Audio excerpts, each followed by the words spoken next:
on. Oh, dang, bro. You want like a clock radio? You want a clock radio?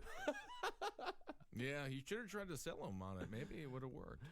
So Frykowski, Sebring, Tate, and Folger, they were all asleep by this point, having stuffed themselves at a restaurant called El Coyote earlier that Now, night. and you can go to El Coyote, which is on Beverly Boulevard in Los Angeles, and I've gone several times. But every time you go, it's kind of a shitty Mexican restaurant, but it has it. But what they do is there's like a scam there, where it's like people go in all the time, and they're like, "Hey, can you bring us the meal that Sharon Tate and all of them ate the night before they all got murdered, like right before they got murdered?" And they just bring you the most expensive thing on the menu. That's a very good idea. They probably did eat that. So Tex finds an open window. He slices open the screen with his buck knife and then goes to the front door and lets Big Patty and Susan in through the front door. Frykowski... Butter up the front door. Yeah. You know, what they Patty's do rolling talk through. about, too, with the idea that Sadie had or Manson had, it's one or the other. They talk about doing these crimes as witchy as possible, which I like that term a lot, because the idea I remember with all these crimes is that they are trying to inspire fear. Yeah.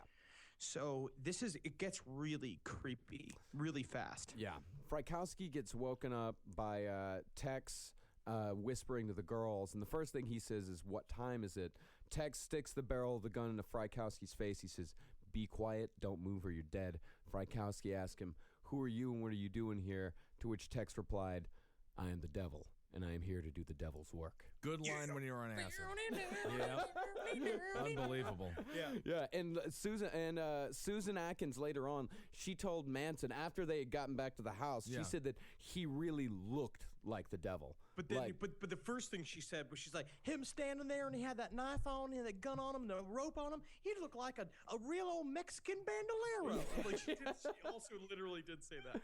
Yeah, that's great. So Tex tells Atkins and Krenwinkel to search the house for other occupants. They come back with Folger, Sebring, and Tate. And apparently, when Atkins walked the upstairs floor, she went and she saw, what's her name? Folger. She saw Folger in bed, and literally Folger looked up at her and just went, "Hi," and she was like, it's like she expected to see me, and I just waved at her and walked past, which is like this crazy thing. I guess in the 60s, you're just so used to maybe whacked out things happening, but literally this hippie woman just walking past the room and seeing you in bed and just waving at you and then walking past the door. I mean, it's very possible that she just thought, it's like, oh, hey, that's a girl that Jay's fucking right now. I guess she's coming over to hang out with Jay.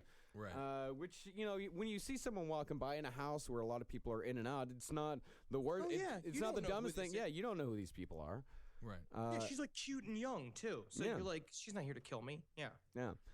So they brought them into the living room. Tex ordered them to lie down in front of the fireplace, but Sharon Tate, she was 8.5 months pregnant, so she couldn't. So Sebring says, "Can't you see she's pregnant? Let her sit down." And for his outburst, Tex shot him in the stomach. And this is why you can't be a hero. Yeah, and when they asked what the intruders wanted, Tex said, "You have to die to save my brother." And then everybody, of course, goes apeshit. Yeah. Basically, as soon as he says that, because up until this point, he's literally just telling them they want their money, they want their money, they want the money. Mm-hmm. And so they start going through, trying to take some of their money. And then finally, he's just like, "What are you going to do? What are you going to do?" And he's like, "Y'all going to have to die tonight." And they just fucking flip out. Yeah. Tex, he ties a rope around the necks of Sebring, Folger, and Tate on the advice of Charlie.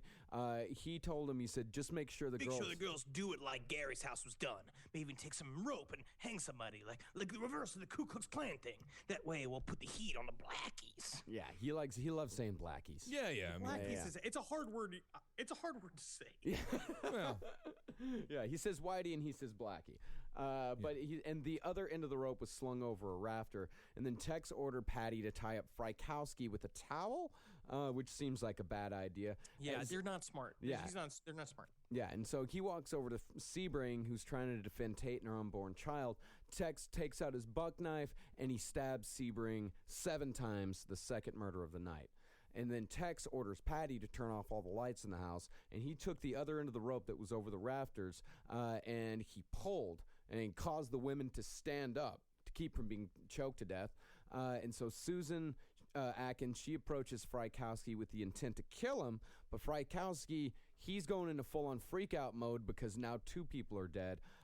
He struggles free. He pulls Susan's hair as hard as he can, which sends her down. Was it Glow?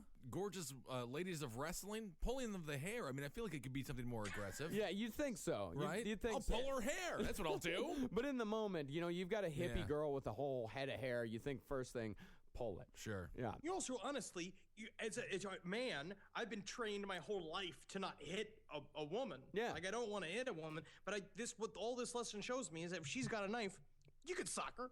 Frykowski, he runs for the door. He's screaming, and Tex goes after him. He stabs him, and he hits him so hard over the head with his gun that it broke the grip. But Frykowski, he manages to make it through the door, screaming and yelling. And just down the hill from the house, a group of children from the Westlake School for Girls were camping with 5 counselors, and they heard Frykowski screaming as Tex caught up with him. Ah. Like, they heard this guy dying. So Susan, she runs out of the house, and she joins Tex as they finish the job, while the driver, Linda, she stood there just screaming at them, stop this. And Susan just turned to her and said, "It's too late," and walked back into the house. Oh, tell you yeah, that's it's very late. It's very late. Yeah. I will say about that little girl, that the camping trip, is that, it's kind of amazing they got to experience what it took my uncle a whole 4 years in Vietnam to experience. Just right there. Yeah. Yes, I couldn't help but think of that movie Troop Beverly Hills. Yeah, that was a hell of a... was there. Yeah. So while all this was happening, Big Patty and Abigail Folger, who had also freed herself, they started wrestling, and after being stabbed multiple times, Abigail broke free and ran down the hallway. Krenwinkel followed with an upraised knife, finally tackled her on the lawn just outside of Sharon Tate's bedroom, and Krenwinkel continued to stab her over and over again until Tex came over to help, and she looked up at her killers, and this is what Patty remembers her saying. Yeah, I remember her saying, "I'm already dead."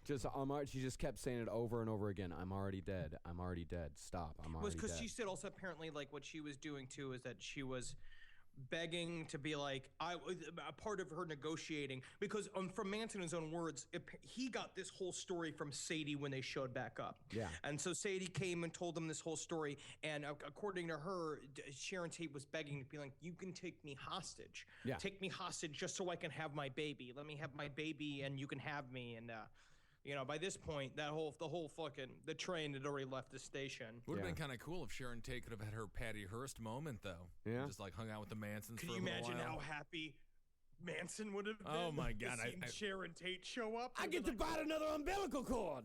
Oh my God, that's all the guy was about. It's been years. Ooh, I love that people jerky. Yeah. So Sharon Tate at this point is the only one left alive.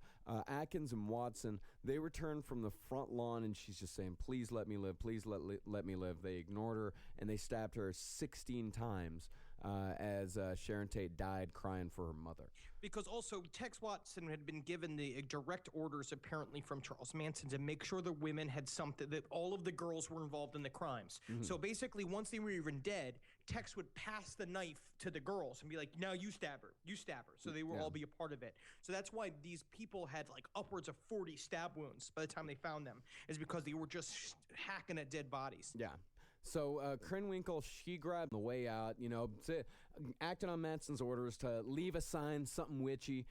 She picks up a towel, dabs it in Sharon Tate's blood, and wrote "pig" on the front door. And they were gonna hang all of the victims, They were but they tired. said, quote, "Everything was too messy, and we were tired." Yeah, they got exhausted. It seems like a pretty tiring experience for all. Yeah, honestly, try to get a bunch of hippies to finish a game of Cranium. Exactly. You know what I mean? It takes fucking, they didn't want to do it. It's not happening. So on the way home, 45 minutes after they arrived, they stopped at a house and they used a hose to spray each other down. The homeowner, hearing them, came out and chased them away with a flashlight while his wife was yelling at him going, "Dirty hippies, you sluts, you tramps." And they said they were just out there just playfully watching each other's hands and arms. And Tex was like, "I'm sorry, sir, we just needed to use your hose." So Sharon Tate could have been alive if she had a flashlight? Yes, yes. They were you gotta shine distinctly 'em? afraid of flashlights. Right. Interesting. So they get back in the car. They throw their bloody clothes, the gun, the knife out the window. They stop at a gas station to wash up a little bit further. And as Tex Watson, as he looked in the mirror at the gas station bathroom, he said that he was, quote, trying to find out who I was. I wasn't anyone. I wasn't Charles Watson. I was an animal. The end of the world was there. I was Tex the is such living a death. Tex is such a piece of shit. Yeah, he's such a Tex Watson, he was the one, he immediately flipped on everything. He was the only one who tried an insanity defense. Yeah. He was the only one like, I didn't know what was going on. I just was having drugs and having sex, and This next is a thing part of I know, I'm sticking a big fork into a woman's throat. All of these people were a part of the same collective fantasy. This was Charles Manson was the fulcrum of it, and he was the inspiration for a lot of it. But all of these, they were active participants, and they made these choices. Yes, they did. They did the crimes. Yeah. You know, like as much as Manson was a part of it and maybe drugged them and maybe quote unquote brainwashed them, which I don't even fucking believe because he's kind of a moron. I think that this trip, it's just, you know, because we talk about the trains left the station. Yeah. It had been in the works for months. There's been so much negativity in the crowd of them. Yeah. And this is this is just what happens when there is a true unstable criminal mind at the front of all this groupthink. Of course, all of that, Charlie Manson, like the paranoia, but also just his general demeanor as a career criminal, and it's just a generally fucked up dude, is going to seep into these other people.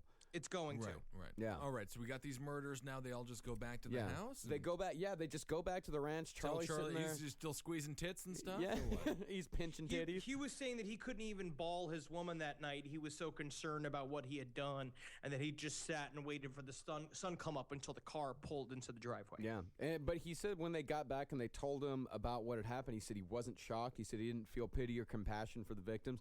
The only concerns that he had is if the murders resembled the Hinman killing enough, and if the murderers had left any traces of their identities behind. Right. And also, none of them fucking. And they also didn't bring back any cash. Yeah. That's what he was like mostly pissed They about, brought too, back is that less than $100 cash Oh, that's and not no drugs. Oh, my. Yeah, that's what he was thinking. Not even was the so placenta, upset. huh? Well, Not- they didn't know who they had killed that night. They didn't know who they had killed until the next day when they were watching news broadcasts. Oh, But that shit. night they went out and they went back. So Charles Manson wanted to make sure that they had done everything on the fucking level.